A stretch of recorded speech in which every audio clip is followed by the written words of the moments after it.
Gostaria de dar boas-vindas à Geisa Rocha, que é uma pessoa fantástica do Fórum de Desenvolvimento da Alerj. Sérgio Dias, companheiro de longa data, né? Do Sebrae, diretor, já foi diretor da CESP também. Olá, Paulo. Muita gente aqui bacana também nos acompanhando, fico satisfeita com isso. Quero dizer que esse programa está sendo gravado, então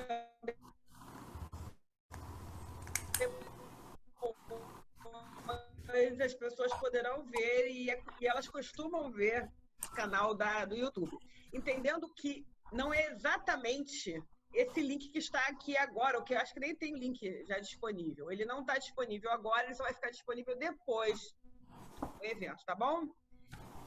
Então, a gente sempre começa o nosso programa pontualmente às 17 horas, então é bom, mas a gente sabe que o público vai chegando aos poucos, aqueles que querem participar, né? Então faz parte do jogo, mas sempre o nosso programa é muito bem-vindo. Então, todos bem-vindos aqui. Bem, então, eu gostaria de, inicialmente, pedir que se apresentasse, para quem não conhece, a Geisa. A Geisa faz um trabalho incrível na Alerj, e eu queria que você fizesse uma pequena apresentação sua, depois eu vou pedir ao Sérgio que faça uma apresentação dele, depois eu vou pedir que você aí sim apresente um pouco mais do seu trabalho. Quer dizer, agora é uma pequena apresentação, por favor.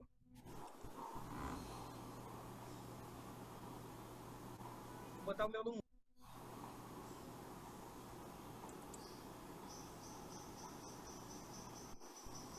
Bem, boa tarde a todos. Maria Luísa, muito obrigada pelo convite.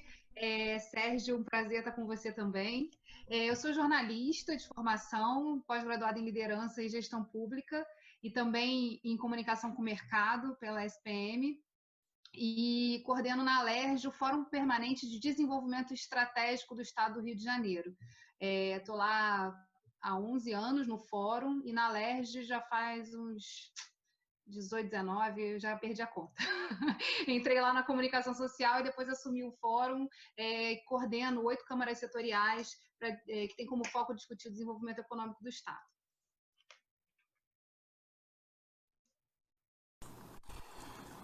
Sérgio, você agora. Boa tarde a todos, boa tarde a todos. Quem não me conhece, eu sou Sérgio Dias. Me formei em economia, embora nunca tenha trabalhado como tal, porque na época que eu me formei, eu já trabalhava como programador de computador. E eu até tinha feito um concurso para a Fundação Getúlio Vargas, passei, mas a bolsa era 1/10 do que eu ganhava como programador. Então, me tirou completamente do mercado de economia. Então, eu fiquei no mercado de TI. Eu sou, acho que, um dinossauro nesse mercado. Eu trabalhei no primeiro computador que veio para o Brasil, um Univac 1105 de válvula, em 1960, no IBGE. Eu fiz o censo de 60 no IBGE, programando as tabelas de censo. Foi meu primeiro trabalho, eu tinha 18 anos. E daí me formei em economia, porque eu precisava ter um curso superior. Na época não existia curso de informática. Eu tinha que fazer ou economia ou engenharia, então para poder conciliar o meu trabalho, eu fiz economia à noite, me formei, mas nunca trabalhei como economista. E a minha vida toda praticamente foi dentro da área de TI. Eu fui programador, analista, fui gerente de produção, trabalhei na área de marketing, até que eu cheguei em ser o último estágio que eu estive na área de TI. Eu já trabalhava na área de marketing. E eu trabalhei no Serpro, na ITT Data Services, trabalhei na Siemens, Univac, IBGE, Sul América, várias empresas. E acabei na Telerj em 1970 mais ou menos. Não, por aí, 70 eu fui para a Telerj. Só que eu já não era mais, eu era oriundo de TI, mas eu fui para a Telerj como superintendente de planejamento de TI. Então fiquei na Telerj praticamente até me aposentar em 96. Então o meu trabalho todo foi dentro da área de TI, mas eu já estava afastado do trabalho de TI. Trabalhava como planejamento de TI. E quando eu me aposentei em 96, eu achei... Bom, primeiro eu fiquei 3 anos sabáticos. 3 anos de praia, chopp, festinha, ou seja, para lavar a serpentina, né, daqueles 35 anos de trabalho, que eu fui aposentado a fórceps, eu não queria me aposentar. Eu tinha 55 anos, estava ainda bem jovem para me aposentar. Mas eu me aposentaram à força, porque a Telerge ia ser privatizada, e eu acabei... depois achando que eu ia fazer alguma coisa na área de TI.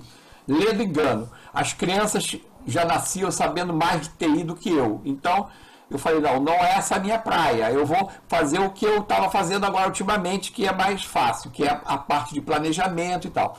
E aí montei uma empresa, uma consultoria em 99, botei a S Dias Consultoria, e trabalho desde então nessa área de planejamento, de modelo de negócio, inovação, empreendedorismo, que passou a ser minha praia desde 99.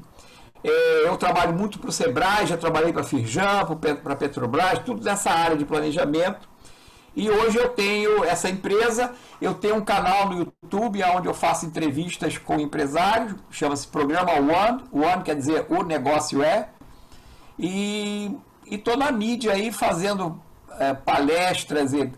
Agora mesmo eu estava gravando um áudio para Band News FM sobre empreendedorismo da terceira idade, né? Quer dizer, é a minha praia mesmo, né? Empreendedorismo da terceira idade.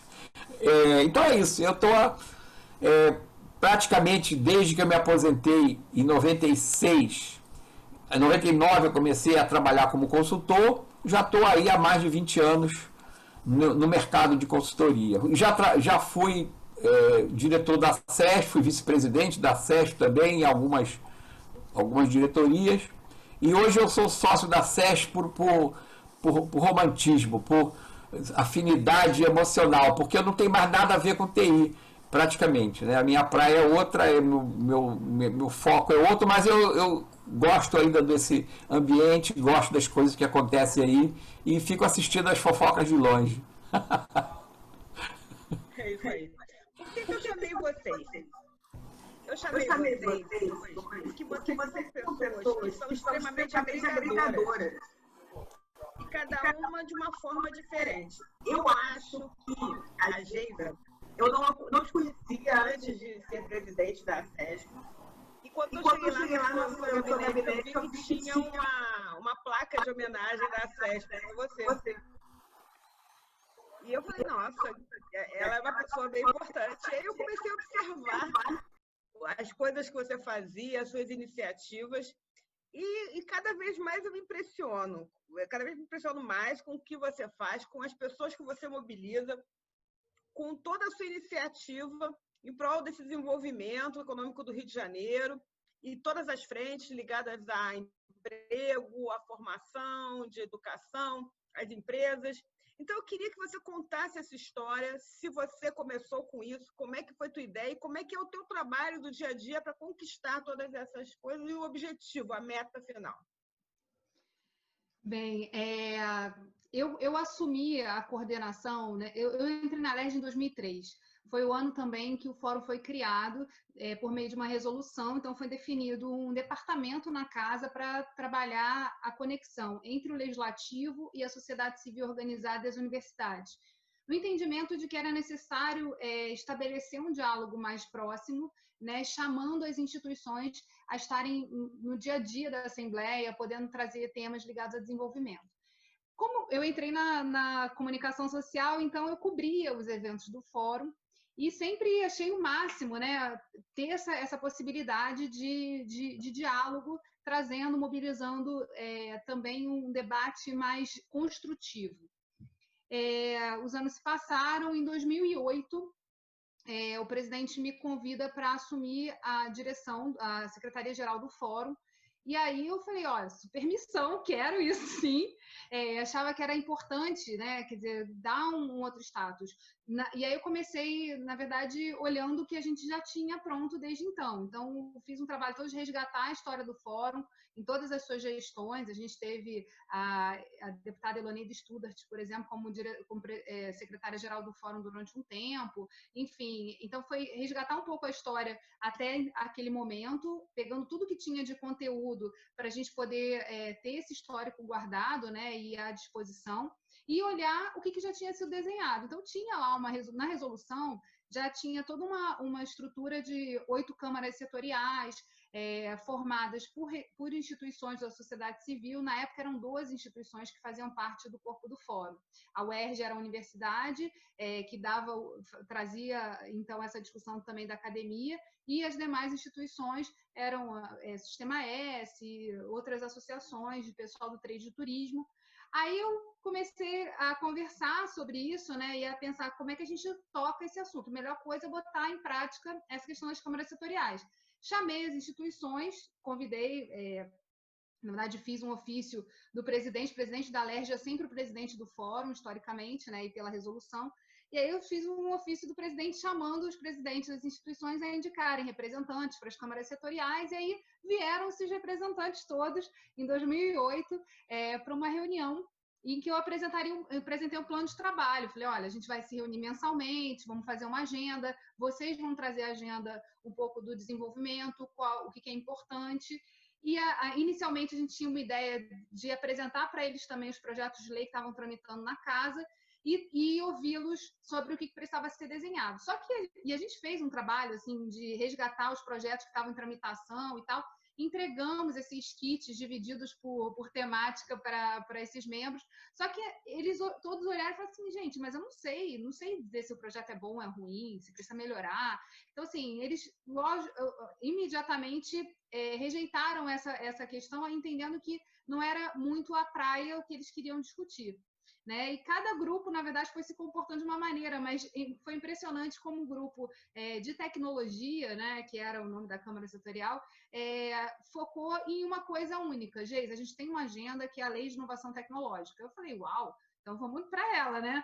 E aí a gente solicitou, estava lá na Secretaria de Ciência e Tecnologia na época esse projeto, a gente solicitou essa lei, o texto, na minuta, na verdade, e começamos um debate nesse grupo do fórum, e a gente foi numa agenda assim, de apresentações e tal, que culminou numa audiência pública em que a gente mobilizou todo mundo de inovação que tinha no mailing da Rede Tecnologia, e ligamos para todo mundo. Então, assim, a gente tinha um plenário cheio com representantes de várias instituições ligadas à inovação, para poder sugerir questões. Foi uma audiência pública pré-projeto de lei apresentado na LERJ, né, via mensagem do executivo. E foi incrível, assim, né, o presidente não esperava que tivesse tanta gente representativa ali no plenário. Falou, nossa, isso aqui foi realmente muito importante e tal. Eu falei, pois é, presidente, tem muita coisa acontecendo bacana. E a gente estabeleceu, então, um conjunto de ações que iam para além das reuniões de Câmara Setorial mensais. A gente também fazia eventos no plenário em temáticas que eram estratégicas para o desenvolvimento do Estado do Rio de Janeiro, e eu também comecei porque sou jornalista, a apresentar um programa na TV Alerj, que é o Rio em Foco.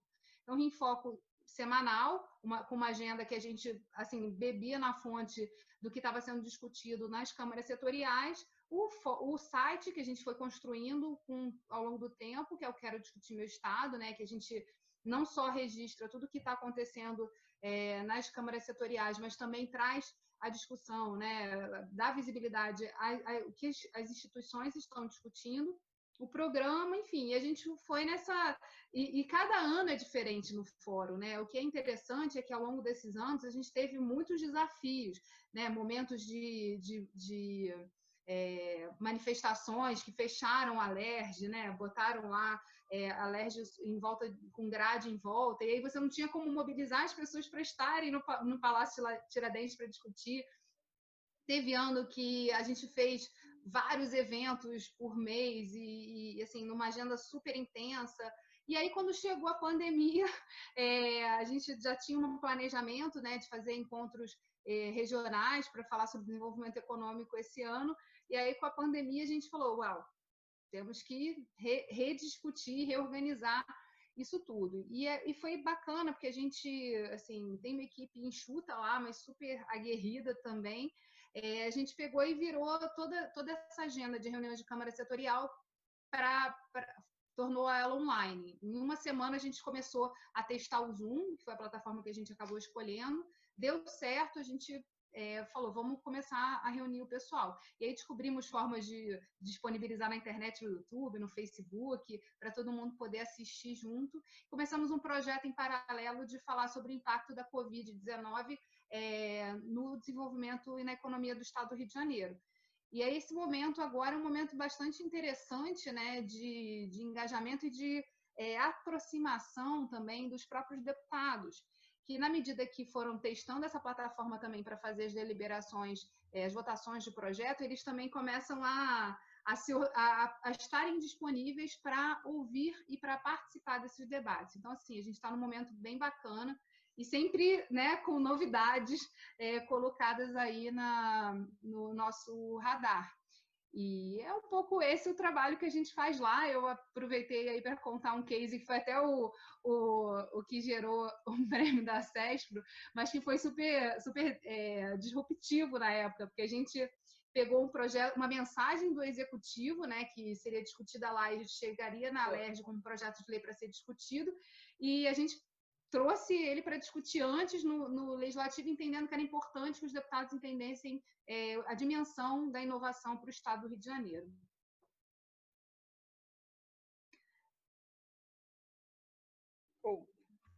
Oi. Me diz uma coisa, quais os projetos, quais as iniciativas estão tendo mais resultado nesse período? E o que deu antigamente? Quer dizer, como é que as coisas mudaram nesse tempo?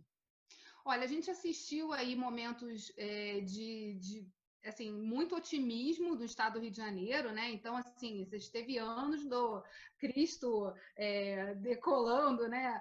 Do Corcovado. Então, você tinha um otimismo e um olhar de futuro muito promissor para o Estado e que, assim, virou um pouco a agenda e a reflexão que até então era muito assim, as questões da fusão, a fusão que fez com que o Estado do Rio de Janeiro tivesse muitos desafios, né, de unificação. Então, a gente vinha com uma discussão assim lenta e um pouco lambendo as feridas da fusão que aconteceu em 75. E aí, com essa virada, né, a partir de 2008, já começa a ter uma discussão sobre perspectivas novas, a economia bombando, os royalties, enfim, abrindo aí um hall de oportunidades, e aí você tinha muito engajamento e muita discussão, né? E a gente meio que disputava, assim, né, com o executivo um pouco dessa agenda da discussão do desenvolvimento. Depois a gente teve o processo de manifestações, então, assim, você tinha uma crítica e uma raiva muito voltada para o setor público, para o poder legislativo e querendo ver as pautas. Você já tinha a crise ali instalada no Estado do Rio de Janeiro, a crise econômica, e aí você tem um desafio de tentar visualizar, tá, beleza, dentro dessa crise, o que a gente tem de oportunidades para o desenvolvimento? O que ainda é importante o olhar do legislativo estar voltado para o desenvolvimento. E agora a gente está nesse momento aí, a gente não se recuperou dessa crise lá de 2011, 2013, eu acho, né, que começou essa derrocada. 2015 a gente estava numa crise grande, o pessoal não recebendo salário, enfim, um terror. E agora a gente está nesse momento de pandemia, em que a gente não se recuperou da crise e entrou num buraco novamente. Então, o olhar hoje é muito voltado para o que a gente precisa estabelecer como agenda de retomada e de que maneira a gente vai poder se recolocar aí nesse esquadro. Então, trazendo aí muito a questão da inovação novamente. A gente tem aí um desafio, né, de aprovar um marco legal atualizado sobre inovação. Tem também a discussão toda do 5G, né? Hoje eu gravei um programa que vai lá na semana que vem falando da questão do papel que o legislativo, principalmente municipal, vai ter de organização territorial para a instalação das antenas e que são diferentes, enfim, das outras tecnologias, para viabilizar o 5G no estado do Rio, e o que isso pode trazer de impacto na diminuição da desigualdade, enfim. Tem aí um cardápio grande de desafios e o que eu acho mais rico, né, desse momento. Também uma trajetória que foi trazendo as instituições a participar dessa discussão. Então, das 12 instituições que a gente tinha presentes permanentemente discutindo no fórum, hoje a gente tem 58.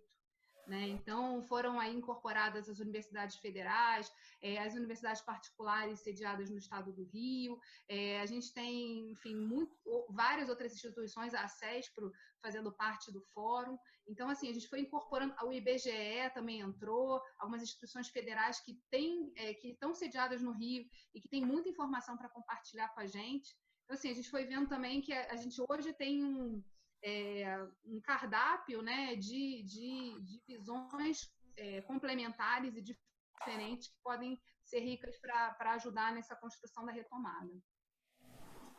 Eu vejo que você está muito preocupada sempre com a questão da educação, né? A educação profissional como uma forma de alavancar o Estado. Quer dizer, existe até para as universidades estarem presentes, o Sistema S. Isso está avançando?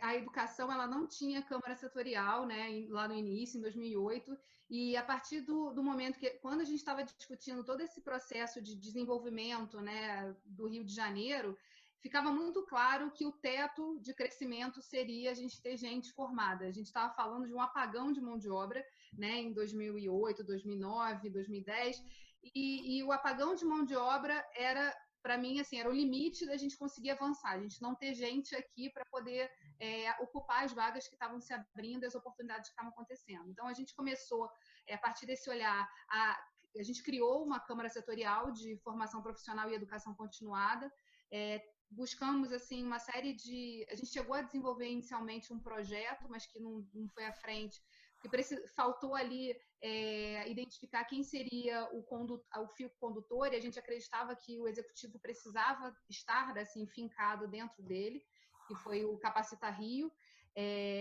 numa ideia que a gente precisava expor para a população quais são as oportunidades de capacitação que existem, né? E o Sistema S, ele sempre teve, e cada vez mais, apesar de todos os golpes, aí, todas as tentativas de retirar recursos dele, eu falei golpe, mas no sentido mais de tipo, todas as lutas, né, que são travadas historicamente pelo Sistema S, que a gente acaba acompanhando, né, ele tem muita oferta de capacitação, muita coisa que gratuitamente eles já são obrigados a fazer. Então, era a ideia de dizer assim, por que a gente não reúne tudo isso numa plataforma que a população tem acesso direto, junto com todas as ofertas que existem do próprio governo, com as universidades públicas, enfim, como é que a gente consegue ordenar e organizar isso para que a população entenda que, assim, tem caminhos, né, para poder se capacitar para essas oportunidades que vão surgir. E agora, eu acho que o momento que a gente vive,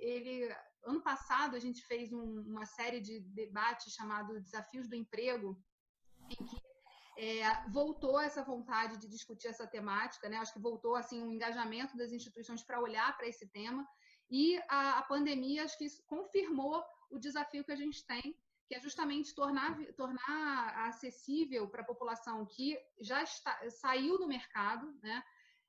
De que forma ela pode se reorganizar, reestruturar e para poder acessar as novas oportunidades que vão surgir e que são completamente diferentes, né? O novo normal está aí para mostrar para a gente quais são os desafios, completamente diferente do que a gente assistiu até então. Então, acho que é um tema que não pode ser descasado do desenvolvimento econômico, que foi evidenciado aí também as desigualdades que existem no acesso a essa educação, mas a gente tem hoje a tecnologia a favor e disponível para que a gente possa tornar viável esse acesso da população.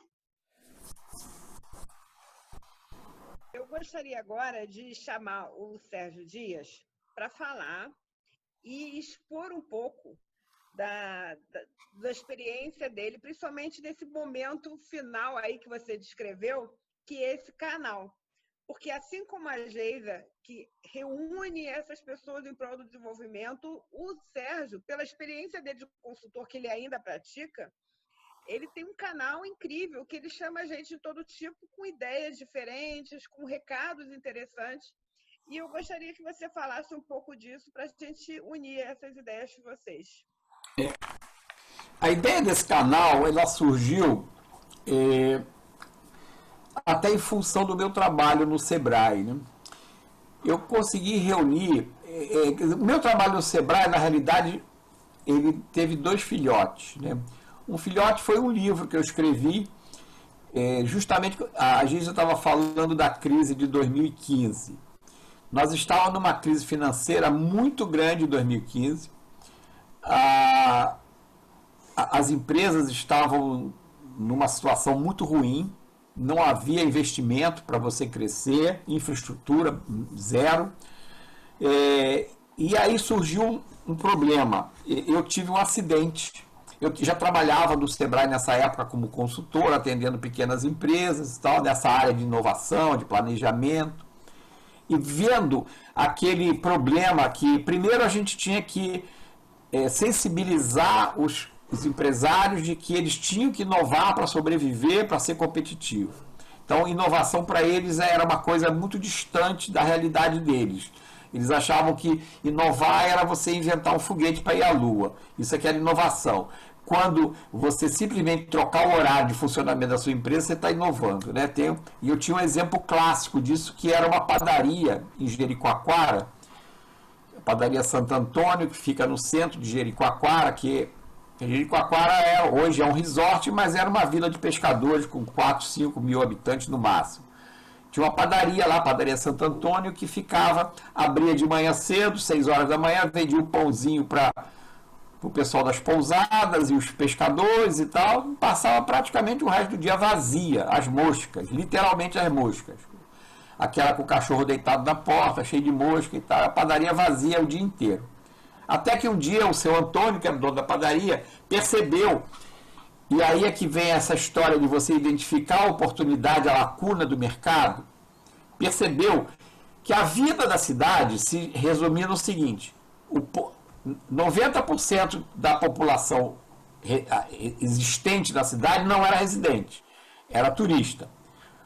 Esses turistas, o que eles faziam? Durante o dia eles iam para a praia, passavam o dia na praia, andavam lá de canoa, de jangada e tal. Voltavam, faziam lá uma cesta, dormiam um pouco, descansavam, iam para a balada, iam para o forró, que tinha um forró na praça. Quando é que batia a fome? 2 horas da manhã. 3 horas da manhã batia a fome. E aí, aonde é que eles iam comer? Não tinha lugar nenhum aberto. As cozinhas das pousadas não estavam funcionando e não tem restaurante nenhum na cidade. Então, o seu Antônio, num vislumbre de inovação, de oportunidade, ele viu que a padaria dele tinha que abrir de meia-noite às 6, e não de 6 à meia-noite. De 6 da manhã às 6 da tarde. Tinha que abrir de meia-noite às 6 da manhã. Então, ele mudou o horário da padaria. A padaria passou a abrir de madrugada.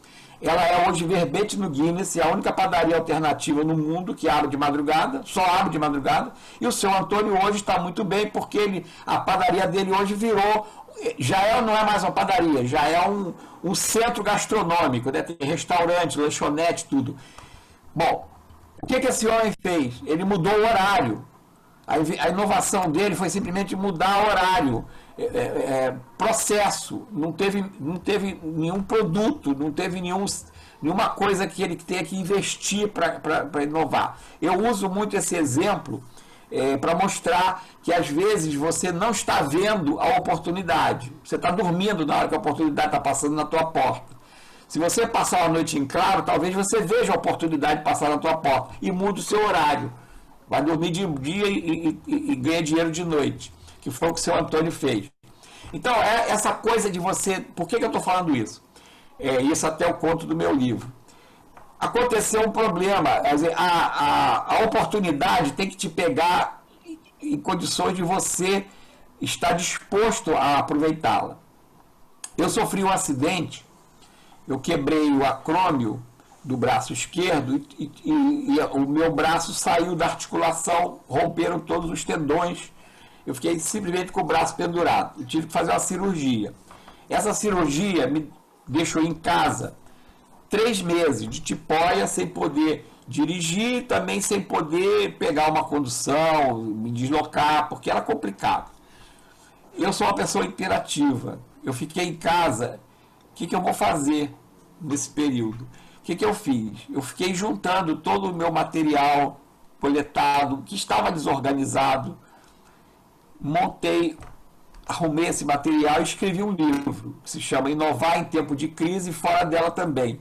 E eu começo contando que eu inovei em tempo de crise, criei um livro em tempo de uma crise minha e aproveitei a crise econômica também.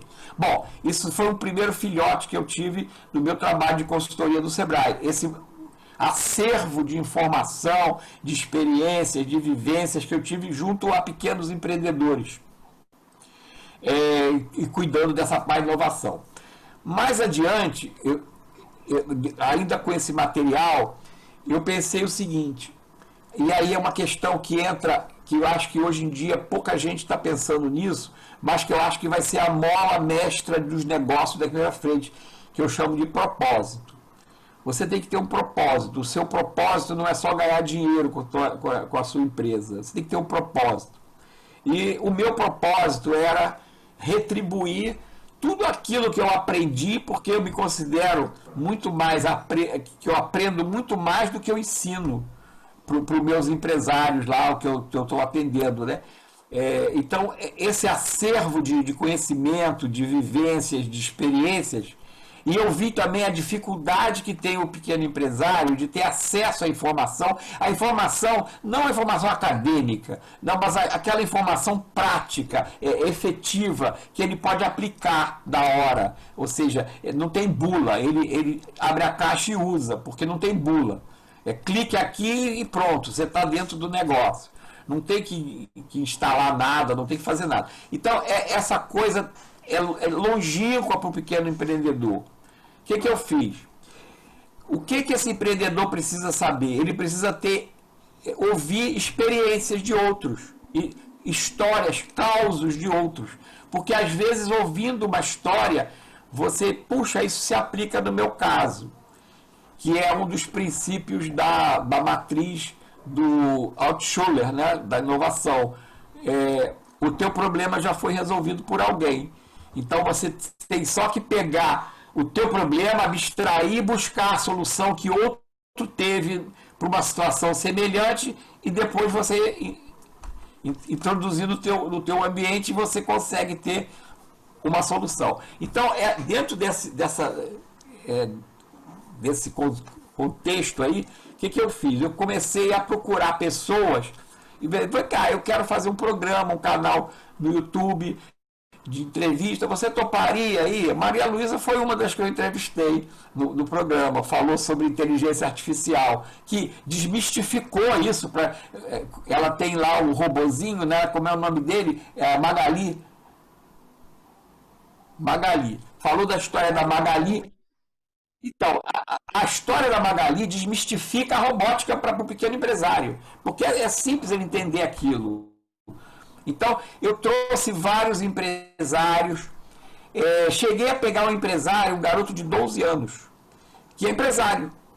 Ele é um influenciador, ele escreve, ele já fez um livro sobre, e gozada que ele escreveu sobre educação, com uma teoria muito interessante, que a educação é chata para a criança. A criança não gosta de estudar, mas ela gosta de jogar. Então, se você transformar o ensinamento em games, ele aprende.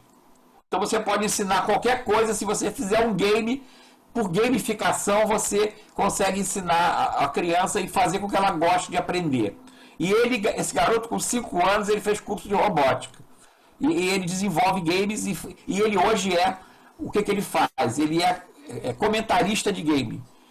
Quando sai um game, ele usa o game e coloca na rede as dicas, como usa, qual é. Esse cara tem 70 mil seguidores num canal no YouTube, e eu fiquei impressionado, porque eu assisti ele num programa de televisão, que eu estava presente. Eu fui entrevistado porque era falar sobre empreendedorismo infantil. E eu era o cara que ia falar sobre empreendedorismo e ele era o case. E saiu dali, eu já convidei ele para ser entrevistado no meu programa. Tem coisas assim, por exemplo, você estava falando da TV Alerj, eu já fui entrevistado algumas vezes na TV Alerj. Teve uma das vezes que eu fui lá, tinha um rapaz, chama Rodrigo Meyer. Ele tem uma fazenda urbana. O nome da empresa dele é Fazenda Urbana. Ele cultiva cogumelos em containers. E ele tem um container estacionado no pátio em frente ao Zona Sul, mercado Zona Sul do Santa Mônica. E ele desenvolve lá, cultiva umas qualidades incríveis de cogumelos, e ele usa apenas água. Aí a água do ar-condicionado, porque é refrigerado o container, a água que sai é filtrada e borrifada em cima dos cogumelos. É um troço que ele não tem terra, não tem adubo, não tem nada, ele só tem o container com os cogumelos em cima de troncos que ele faz de coco, com serragem, com fibra de coco e mais outras coisas, um composto. Ele faz uma compostagem lá para fazer o tronco, bota ali dentro daquela geladeira e o cogumelo se desenvolve, e ele vende o cogumelo dentro do Zona Sul. E aí tem uma coisa que é bacana no empreendedorismo, já é outra coisa. Primeira coisa que eu queria falar no propósito: você tem que devolver alguma coisa para a sociedade do que você ganha, porque você ganha da sociedade, então você tem obrigação de devolver a ela. Isso é o propósito. A outra coisa que eu acho bacana é que você pode ter, por exemplo, o caso desse cogumelo, ele vende o cogumelo dele dentro do supermercado, mas ele simplesmente não coloca o cogumelo na gôndola para vender. Ele fica ali do lado e ele ensina a usar o cogumelo, como é que cozinha, como é que faz, como é que é cultivado. Então, é valor agregado ao produto por serviço, que é uma outra coisa que a gente tem que pensar muito. Qualquer produto que você venda hoje, se você não agregar valor de serviço nele, você não tem competitividade. A tua competitividade vai estar no valor agregado de serviço. Então a gente bate muito em cima do empresário isso.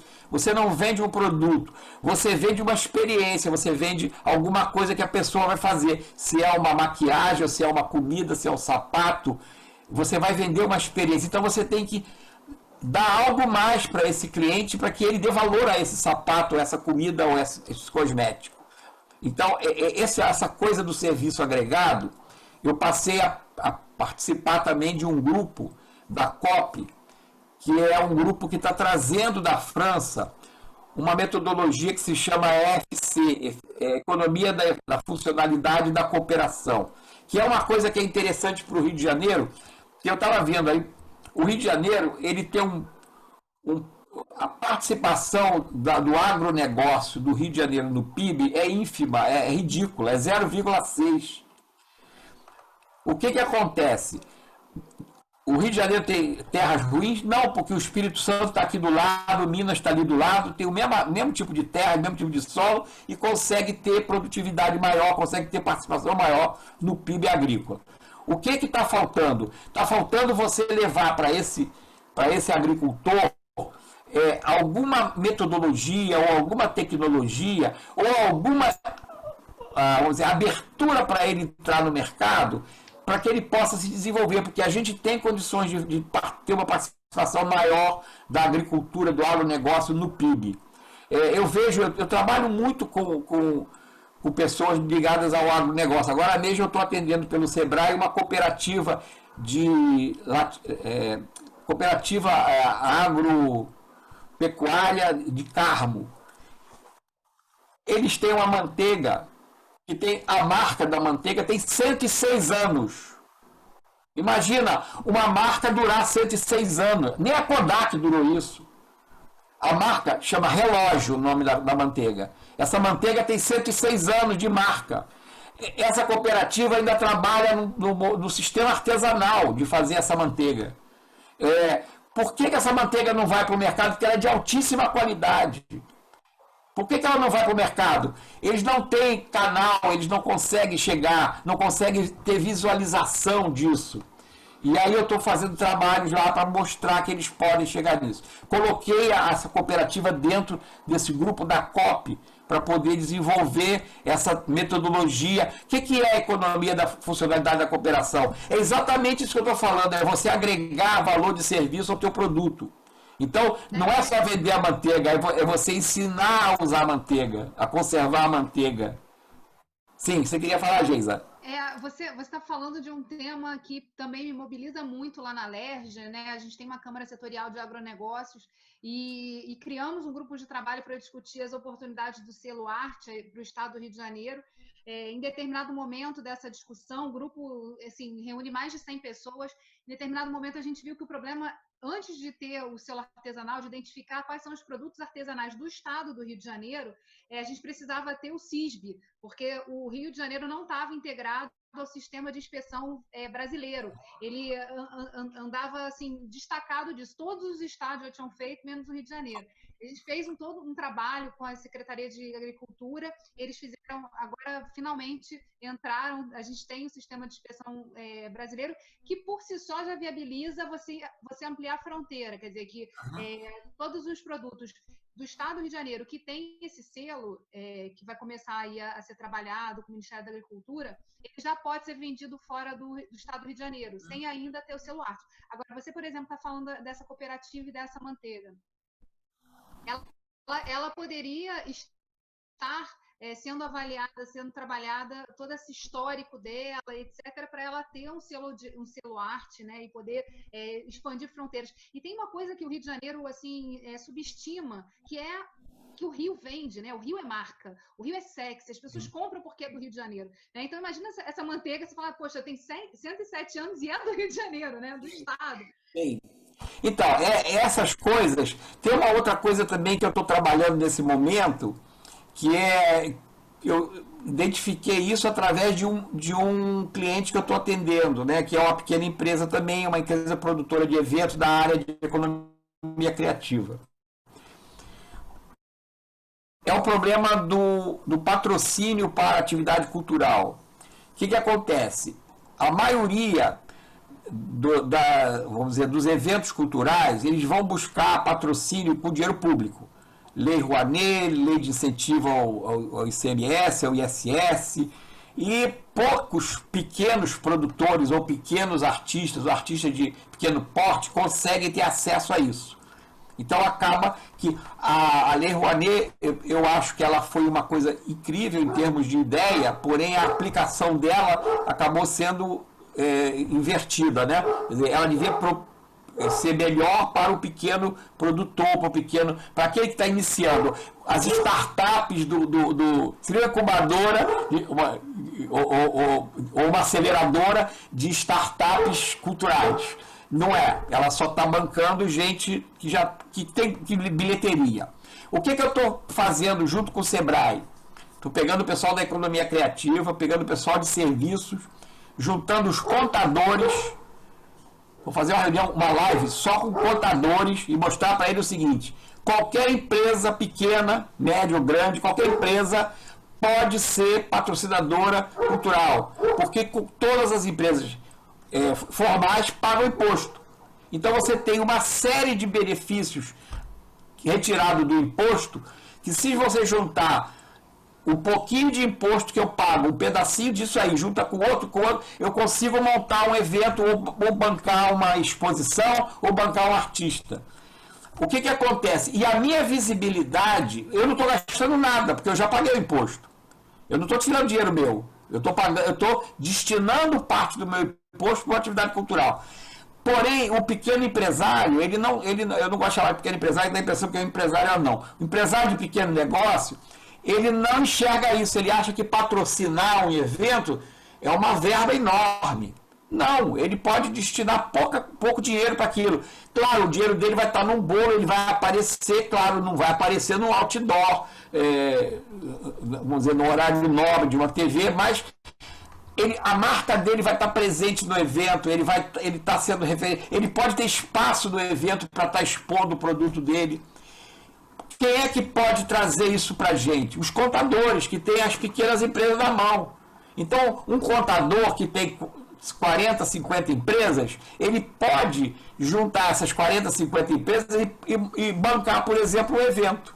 um evento de pequeno porte, mas ele banca. E essas empresas passam a participar disso. Com isso, você consegue aquecer esse mercado de economia criativa, que vai ser o último a voltar novo normal, vai ser o último, praticamente. Turismo e evento é a última coisa. E também você vai dar àquelas empresas uma condição de visibilidade que elas não têm hoje. Elas pagam, às vezes, um dinheiro para uma campanha, um folder, ou, como é comum no interior, um carro de som na rua, quando eles podiam destinar o dinheiro para uma atividade cultural da cidade, onde ele apareceria muito mais, e o valor agregado dele é muito maior do que ele pagar um cara de som que ainda vai encher o saco das pessoas no meio da rua. Então, inverte, você passa a ser bem visto e não, poxa, esse camarada está botando esse carro de som aqui todo dia na minha porta, eu não compro mais o produto dele por causa disso.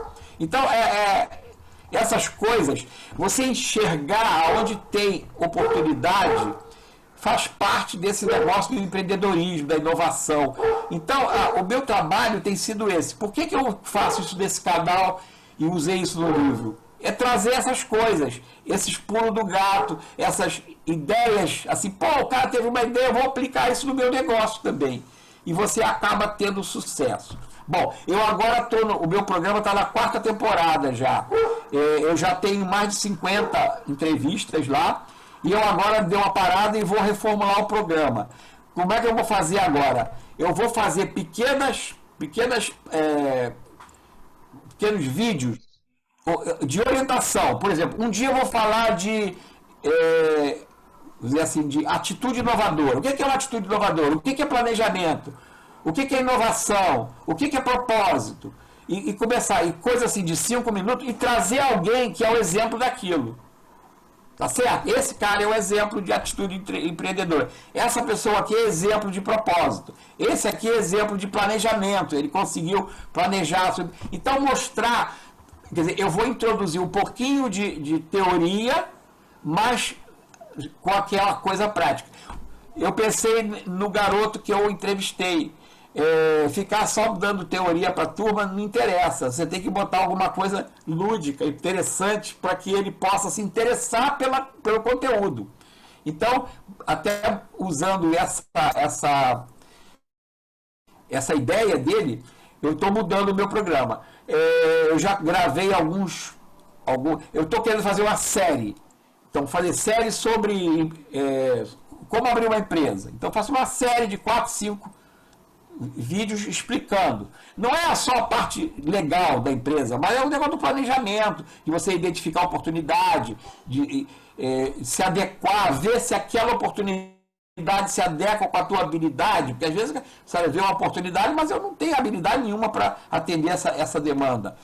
Então, essas coisas é que tem que ser, eu acho que tem que ter um casamento dessa parte, vamos dizer assim, teórica, com a parte prática, com a parte, vamos dizer assim, executiva do negócio, de aplicação. E essa vai ser a nova pegada. A partir da semana que vem a gente está com as novas entrevistas aí no canal dessa forma, né? Maria Luísa, você quer... Eu coloquei aqui o link do seu canal para o pessoal ver. Tá. Né? É Programa One. Né? ONE. Tudo junto. No buscar do YouTube, bota programa ONE, tudo junto. Geisa, bota o link também do seu programa, porque eu não sei de cor aqui. O Rio em Foco, ele passa... A gente tem o canal do YouTube do Fórum, então vou botar o YouTube do Fórum de Desenvolvimento, que lá a gente tem todas as temporadas, né? Todos os anos aí do programa. E também outras produções do fórum, né? Desde dos ao vivo que a gente está fazendo agora, tem as entrevistas que a gente foi dando ao longo do tempo também em relação a cada um dos eventos, tem muito material lá para o pessoal se divertir. Então, baseado no comentário do Sérgio, ele falou propósito, né? E eu entendi muito bem essa questão do propósito quando eu fui eleita presidente da ACESP. Nós somos voluntários, nós não temos nenhum tipo de remuneração aqui e estamos trabalhando muito por um propósito, né?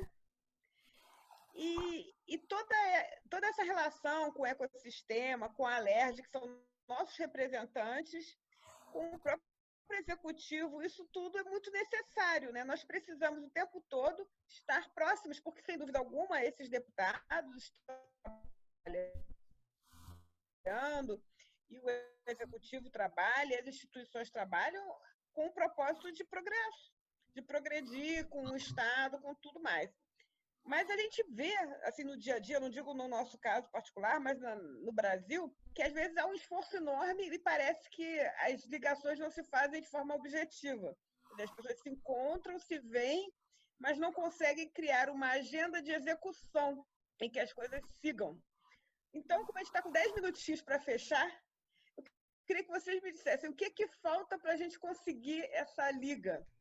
Olha, para mim, o Sérgio colocou uma temática aí que fiquei super curiosa em mergulhar mais um pouquinho, porque eu acho que de tudo que a gente tem ouvido, né, desse momento que a gente está vivendo, e de desenho de novas situações, novos cenários aí para o futuro, a cooperação vai tomar um caminho muito forte. Não é o que a gente vê no dia a dia das instituições ainda. Eu acho que ainda falta um caminho aí, ainda falta cultivar isso melhor e criar mais uma possibilidade de confiança, né? Da gente trabalhar em parcerias para desenvolver projetos. É algo que a gente, no fórum, tenta o tempo todo, né, fazer pontes, aproximar, traduzir também um pouco do que é a linguagem empresarial, do que é a linguagem acadêmica e de que maneira essas linguagens podem se unir para mostrar caminhos, né, para o legislativo e isso derivar em projetos de lei, em discussão de temática, em chamar o executivo a olhar determinadas situações, mas eu acho que a gente ainda tem muito uma cultura de eu vou fazer aqui o meu, você faz o seu aí, e daqui a pouco a gente se encontra lá na frente. Ainda não tem essa cooperação tão arraigada no estado do Rio de Janeiro, né? Então, assim, e aí a gente não consegue, por exemplo, ter cooperativas longevas. Tem alguns casos, essa do Carmo a gente conhece, a gente participa de algumas discussões do fórum também, mas não é uma realidade no estado do Rio de Janeiro. Eu acho que isso tem um pouco a ver com a nossa cultura. Então, a gente precisa trabalhar mais isso, né? E experimentar mais pequenos projetos,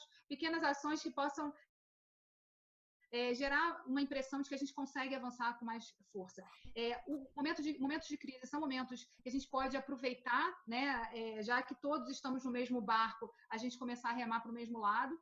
Mas, assim, é um esforço que precisa de uma disposição coletiva, né? E não é simples fazer isso. Assim. Eu acho que não está dado que, vamos cooperar e vai dar tudo certo. Precisa quebrar aí algumas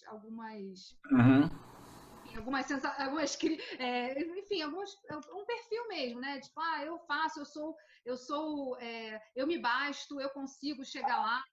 E eu acho que a inovação ela mostra muito que tem outros caminhos para se fazer, né? Que a resposta ela está nos pequenos detalhes e não no grande empreendimento e tal. A gente precisa trabalhar ele dia a dia e com muito esforço, né? Não está nada pronto. O Rio de Janeiro tem muitas características positivas, eu acho que isso estimula quem está lutando no dia a dia para manter, porque a gente sabe, reconhece o que a gente tem de potência, mas para fazer isso virar de fato realidade, ainda precisa um esforço e olhar para essa questão.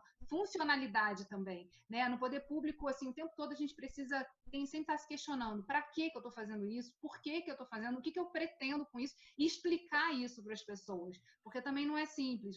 Às vezes a gente vem com temas que estão muito fora do dia a dia dos parlamentares e das próprias instituições. Então, assim, como é que você faz que elas entendam que aquilo ali pode ser, sim, um caminho para pensar diferente e chegar a resultados interessantes. Então, assim, a gente precisa ter todo um trabalho de comunicação e olhar para essa questão da funcionalidade de cooperação. Fiquei curiosa, Sérgio, de me aproximar e conhecer mais desse grupo e saber o que vocês...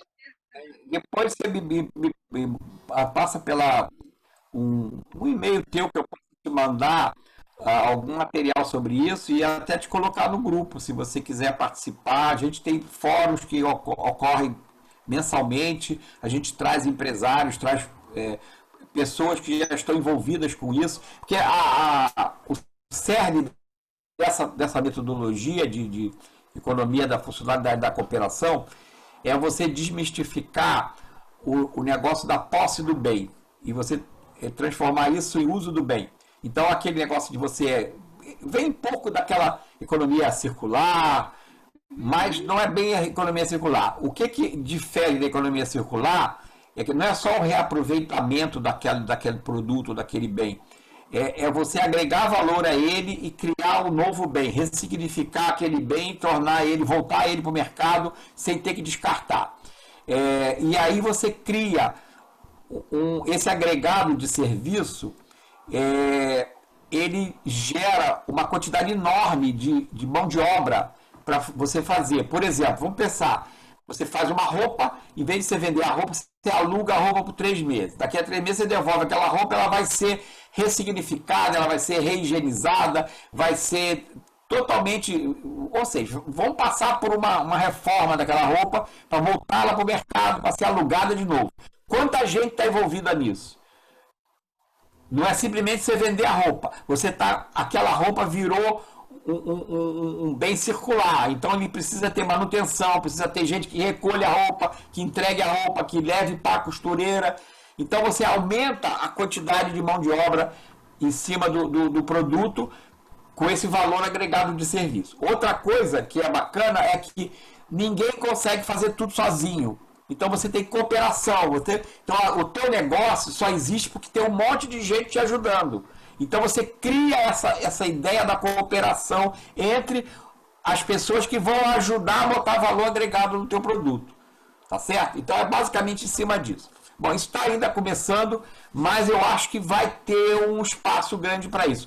A Michelin enxergou isso na França. Isso começou na França com a área agrícola, com a área, vamos dizer, de campo, produtor agrícola e tal.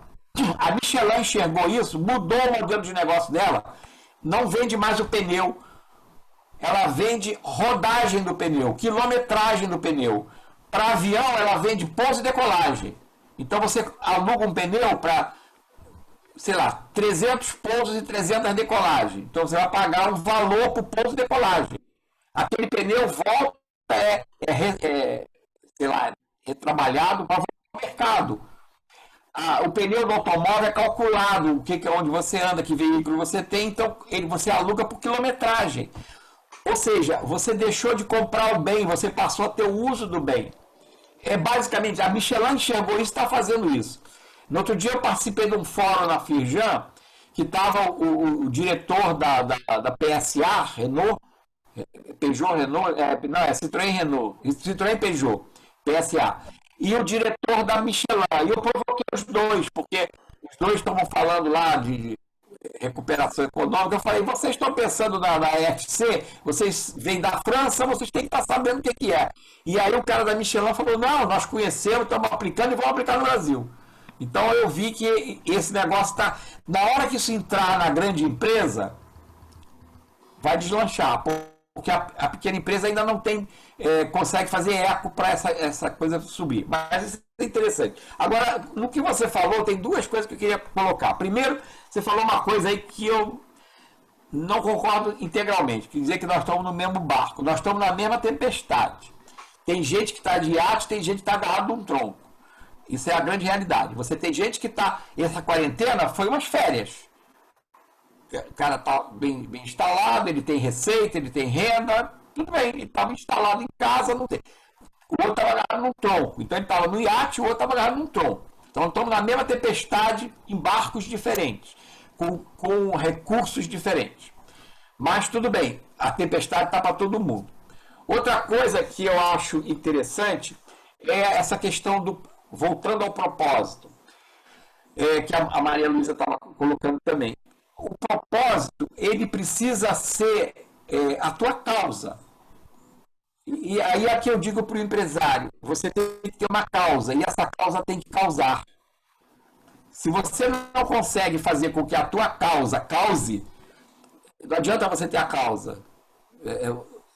Ela tem que causar. Essa causa tem que bater no público e tem que ser recebida pelo público. Pô, legal, esse cara está fazendo um negócio bacana. Passei a gostar dele por causa disso. Eu tenho muito trabalho em cima disso, essa parte de propósito, de como você... primeiro propósito você não escolhe, né? O meu propósito vai ser esse. Não, o propósito aparece para você. Ele é uma coisa que aparece ao longo da tua trajetória empresarial. À medida que você vai trabalhando, você vai vendo para que serve o teu trabalho, ou como ele poderia servir melhor, ou que áreas que ele poderia atuar que você não está atuando porque elas não têm acesso a você. Então aí você começa a identificar que, por isso é que eu fiz o canal e por isso que eu escrevi o livro. O meu propósito era passar um pouco do que eu sei, e que não é muito, mas tem coisas significativas que eu aprendi, e passar isso de uma forma gratuita. Eu não quero cobrar, no canal é livre, ninguém paga para assistir o canal. Então eu estou dando consultoria praticamente a custo zero. O ideal é que a pessoa consiga associar aquilo que está falando ali com a realidade dele, com o problema dele, com a dor dele. E isso aqui E aí, nessa hora que a gente está fazendo a entrevista, eu procuro puxar por esse lado, né? Mostrar isso. Uma vez eu entrevistei um casal que eles são donos de restaurante. Eu não falei de restaurante com eles, eu falei da relação marido e mulher no negócio, porque isso daí é a maioria dos pequenos negócios. Essa é a grande realidade deles. Então, eles começaram a contar as histórias, como é que eles resolvem não levar para casa o trabalho, nem levar o trabalho para casa, né? Essa coisa é muito importante. E muita gente ou perde a família ou perde o negócio porque esse casamento não dá certo. Por isso que eu sempre falo, quando você tiver que escolher um sócio, procura escolher fora da família, porque aí vira uma relação de negócio. Porque senão você vai bater no travesseiro de noite discutindo o problema do negócio. Pô. Aí não dá. Atrapalha a noite e atrapalha o negócio. Tá certo? Então, essa coisa desse propósito é você mostrar essas experiências, levar esses casos que são casos que causam, né? É isso que tem que ser. O caso tem que causar. A causa tem que causar para poder impactar a pessoa. A Maria Luísa vai dar uma bronca aqui na gente, que ela falou dos 10 minutos, mas só antes, Sérgio, eu acho o seguinte, a gente nem quem está no mesmo barco está remando para o mesmo lado. Também.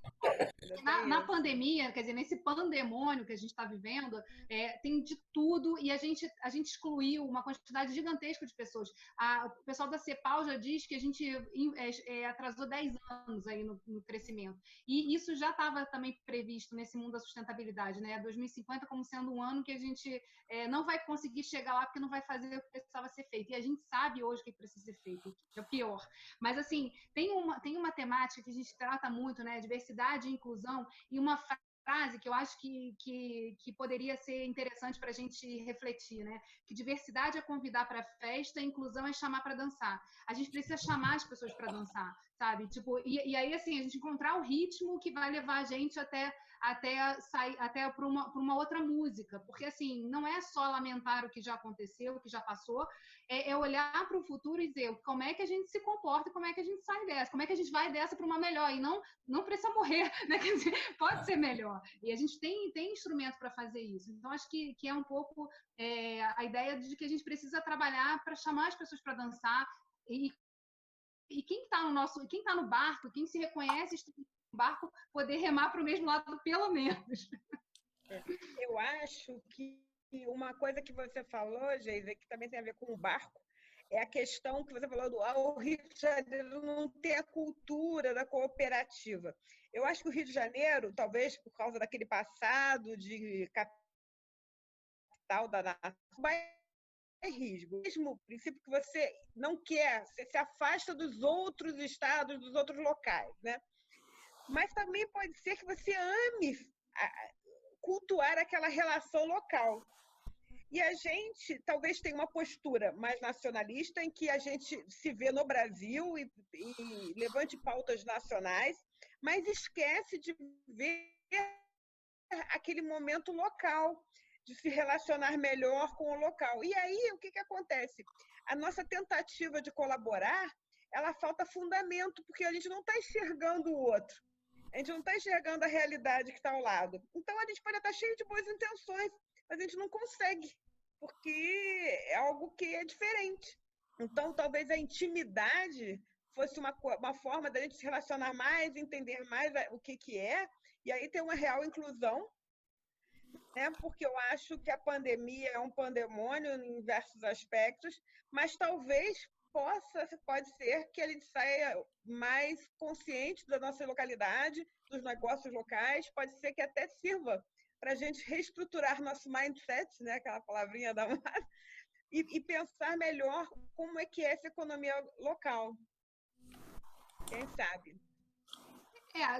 Assim, como a gente tem esse olhar, né, mais cosmopolita, de olhar para o universo, né, e se achar parte, né, somos Paris, somos um monte de coisa, eu acho que a gente tem muita dificuldade justamente de entender quais são os nossos valores. Outro dia eu fiz uma live com uma portuguesa, né, de nascimento, mas carioca de coração, a Mônica, e ela falando do Rio de Janeiro, do que ela enxerga aqui, de como o Rio de Janeiro virou a casa dela, eu fiquei assim, gente, mas assim, toda essa paixão eu compartilho com ela, mas eu talvez não fale com tanta veemência quanto uma pessoa que adotou o Rio. Então, assim, o quanto a gente precisa também valorizar as nossas capacidades e potências, e o quanto a gente negligencia isso, porque não acha isso elegante. A gente precisa olhar e falar assim, cara, é bom pra caramba, e o que é bom a gente tem que valorizar, a gente precisa elogiar, né? Quer dizer, essa cultura do elogio, de falar o que é bom, reconhecer as coisas boas que estão acontecendo, e as pessoas que estão fazendo aquilo acontecer. Eu acho que é um caminho aí que a gente vai, talvez, aprenda um pouco, né, com essa questão, com esse pandemônio, e que se a gente adotar, eu acho que facilita aí, esse olhar. E como o mundo está fechando fronteiras, né, por conta da pandemia, mas também por questões econômicas, a gente talvez consiga entender que esse é o nosso momento também de não fechar fronteiras, não ser avesso ao que está aí, não ser xenófobo, mas fechar fronteiras para olhar para a gente, assim, tipo, cadê aqui o meu círculo? Como é que a gente valoriza o que a gente tem para que a gente e bota isso na prateleira para os demais, né? Fazer as pessoas se apaixonarem junto com a gente. Então, esse eu acho que é um desafio. Não é só paixão, é para a gente não se fragilizar também, porque a gente viu que nesse momento de pandemia todo mundo precisou de uma série de coisas, de respirador, de máscara, e as pessoas pegavam para si. Então, a gente, não tendo aqui, ficamos mais frágeis.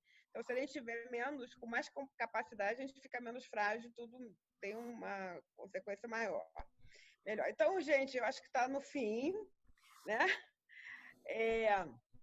Nós vamos... O próximo evento, Radar Acespro, ele é muito parecido com o tema que a gente está aqui finalizamos esse tema de hoje. É com o Renato Regazzi, do Sebrae, do Rio de Janeiro também, e é a retomada do desenvolvimento econômico do Rio de Janeiro. Ele costuma escrever vários artigos falando do que nós temos aqui, dos nossos potenciais. E aí eu convido a todos vocês, inclusive a Geise e ao Sérgio, para participarem aqui no Zoom com a gente na próxima quinta-feira, para debater esse assunto também e abrir as nossas mentes e pensar como é que a gente consegue pensar o local e desenvolver. Ok? Vocês querem falar alguma coisa assim para fechar? Desculpa, fala. Maria Luísa, agradecer esse espaço que vocês estão consolidando e criaram, é incrível, e eu acho fundamental a gente poder ter momentos de discussão, de reflexão. Parabéns, adorei participar, enfim, estamos juntas aí. Eu acho que é importante a gente se conectar, né? E se conectar através da tecnologia foi o que essa pandemia nos trouxe. Então, obrigada. É só isso, agradecer. Eu também queria agradecer a Maria Luísa por ter me convidado e dado essa oportunidade de conhecer a Geisa e a gente bater essa bola. A gente passou do tempo porque a gente conseguiu trocar a bola bem, né? Foi muito bom. a bola vinha de lá e rebatia daqui. Então a coisa fluiu bem, né? Eu acho bacana quando essas lives estouram o tempo, porque sinal de que foram boas, né? Porque tem live que você fica doido para acabar, né? Você para no meio Adorei. e para frente não vai acontecer mais nada. Então eu acho que essa daí, pelo menos a gente falou muita coisa de uma forma muito informal e de muito assim aberta, né? Não sei, bacana que também que a gente não teve nenhum tipo de direcionamento político, ideológico nessa coisa toda. Estamos trabalhando aqui, olhando a coisa como ser humano, como cidadão, como carioca, como gente que mora aqui no Rio e que gosta da cidade. E eu acho que a gente precisa realmente dar mais valor ao que a gente tem. A gente tem muito valor, só que a gente não está sabendo trabalhar esse valor, enxergar esse valor e fazer com que esse valor seja visto pelos outros, que isso é o mais importante. Tá certo? Muito obrigado a você, foi um prazer estar contigo, Geisa. Eu vou te mandar o material da FC, eu já peguei o teu e-mail aqui. Tá bom? Tchau. Até logo, muito obrigada e até quinta-feira que vem, que tem mais Radar Acesp. Tá legal, beijo. Tchau, tchau. Beijo, gente.